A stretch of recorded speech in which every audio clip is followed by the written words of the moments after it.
Assalamualaikum warahmatullahi wabarakatuh. Nama saya Nasrun. Saya sebagai Ketua Jurusan Teknik Komputer Jaringan di SMK Negeri 2 Banda Aceh.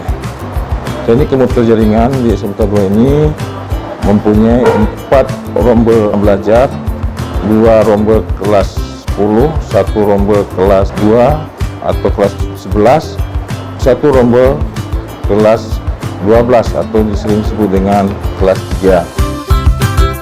Jurusan TKJ ini mempunyai 4 ruang praktek, di mana ruang praktek ini 2 ruang untuk IT soft atau untuk pembelajaran komputer biasa aplikasi, 1 ruang untuk perakitan dan 1 ruang praktek untuk server atau jaringan. Peralatan-peralatan yang ada di jurusan ini sudah lengkap, sudah sesuai dengan standar industri, sehingga memiliki materi pembelajaran yang sesuai dengan standar industri.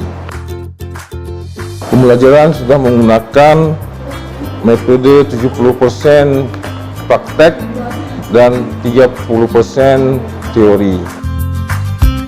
Dalam pembelajaran ini sudah menggunakan teknik-teknik supaya anak-anak didik di sini bisa terjun langsung ke dunia industri maupun di perkantoran.